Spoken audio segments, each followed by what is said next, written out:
Great, just great. Leon gripped the steering wheel, his knuckles were white. The highway stretched before him, empty and dark. He was running late, his GPS had died miles ago. He slammed on the brakes. A detour sign loomed ahead. It was a dirt road, barely visible in the faint moonlight. Leon hesitated, he was already lost. This detour could take him even further off track. But what choice did he have? He sighed and turned onto the dirt road. The tires crunched on the gravel. Leon shivered. A bad feeling crept over him. The road narrowed. Trees pressed in on either side, their branches like skeletal fingers reaching out to grab him. The air grew colder, heavy with a strange, oppressive silence. Leon drove slowly. His headlights cut through the darkness, revealing the dirt road ahead. Then, he saw it. A house. No, a mansion. It loomed at the top of a hill, silhouetted against the moon. It was a gothic monstrosity. A decaying giant. The windows were dark, empty eyes staring down at him. A shiver ran down Leon's spine. He wasn't sure why, but the sight of the mansion filled him with unease. He stopped the car at the bottom of the hill. He could turn around. He could try to find his way back to the highway. But something drew him to the mansion, a morbid curiosity. He started up the hill. As he got closer, he could see the decay.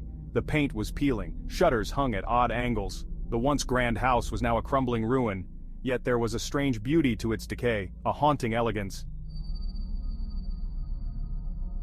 As Leon stepped out of his car, a figure emerged from the shadows. It was an old woman. She was dressed in rags, her gray hair wild and tangled. Her eyes, though, were sharp and piercing.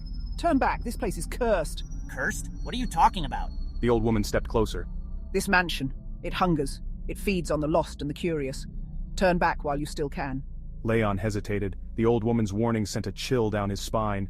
But he was a man of logic, of reason. Curses, haunted houses, these were things of fairy tales. Thanks for the warning, but I'm sure it's fine. I just need to ask for directions. He started towards the mansion, ignoring the old woman's cries.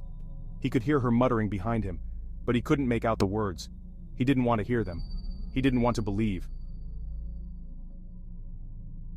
Leon pushed open the rusted iron gates. They groaned like a dying beast. He stepped onto the grounds, his shoes crunching on dead leaves and brittle twigs. The air grew colder, the feeling of unease intensified. He glanced back at the road. The old woman was gone.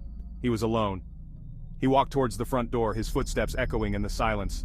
As he reached for the tarnished doorknob, he heard a clang. He spun around, the gates had swung shut. He rushed towards them, rattling the bars. They wouldn't budge. Panic surged through him. He was trapped. He raced back to the front door and hammered on it with his fists. It was no use. The door was bolted shut. He was a prisoner in the mansion on the hill. Leon backed away from the door, his heart pounding in his chest. He took a deep breath, trying to calm himself. He had to think rationally. He turned and stepped into the mansion. The air inside was stale and musty, thick with the scent of decay. Cobwebs hung from every corner, and dust covered everything. It was like stepping into a tomb. He took a tentative step forward. The sound of his footfall echoed through the silence. Then he heard it, a soft shuffling sound, coming from the end of the hallway. Leon froze. His blood ran cold. He strained to see through the gloom. There was a figure standing there. A tall, gaunt figure. Its face was hidden in the shadows, but Leon could see a glint of metal in its hand. An axe. Leon stumbled back, his breath catching in his throat. He turned and ran, his feet pounding on the wooden floor. He didn't know where he was going, but he had to get away from that thing. He raced through the mansion, his fear propelling him forward. He dodged cobwebs and leaped over fallen furniture.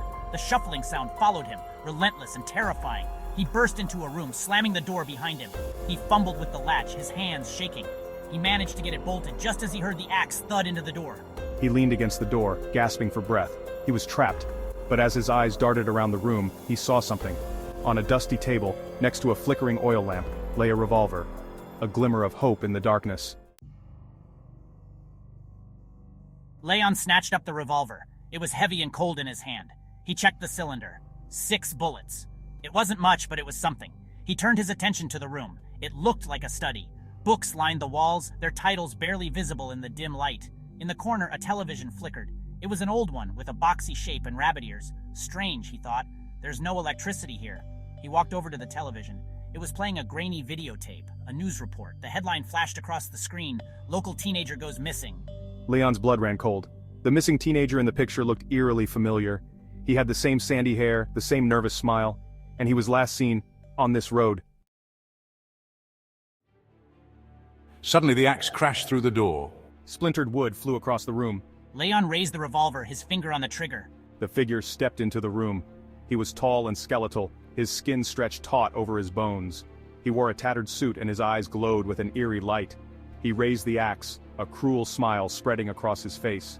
Leon fired. The hammer clicked on an empty chamber. He cursed. He'd forgotten to check if the gun was loaded. He fumbled to reload, his hands shaking. The figure chuckled, a dry, rasping sound. You're trapped, boy. There's no escape. He took a step closer, the axe glinting in the dim light. Leon was out of time. Leon scrambled back, his mind racing. He had to do something, anything. He glanced around the room, his eyes falling on the heavy, ornate window. It was boarded up, but the wood was old and rotten. Maybe, just maybe. He hurled the useless revolver at the figure. It struck him on the head with a sickening thud. The figure roared in anger, momentarily stunned. It was now or never. Leon charged at the boarded-up window, throwing his shoulder against the wood. It creaked and groaned, but held firm. He slammed into it again, putting all his weight behind it. This time, the wood splintered. He kicked out, creating a hole large enough to squeeze through. He could hear the figure behind him, bellowing in rage. Adrenaline surged through him. Leon scrambled through the window, ignoring the splinters that tore at his skin. He landed heavily on the soft earth below. He didn't waste a second. He scrambled to his feet and ran. He ran without looking back, his lungs burning, his legs screaming for him to stop, but he couldn't stop. Not now. Not while that thing was still out there. He didn't stop until he reached the main road. He collapsed on the side of the road, gasping for breath. He could see the faint outline of the mansion on the hill, silhouetted against the rising sun. He had escaped. But he knew, deep down, that he wasn't safe. Not really. He had seen too much. He had been marked. The next morning, a search party set out for Leon. He hadn't returned home, and his worried parents had contacted the authorities. They found his car abandoned on the dirt road, the engine cold. The doors were wide open, as if he had left in a hurry. There was no sign of a struggle, no indication of where he might have gone. The old woman watched from the trees as the search party combed the area. She shook her head sadly. Another one lost to the mansion on the hill. The police were baffled. Leon had vanished without a trace. His disappearance became another unsolved mystery, another chilling tale whispered around campfires. A warning to those who dared to venture too close to the mansion on the hill, the mansion that hungered, the mansion that always claimed its victims.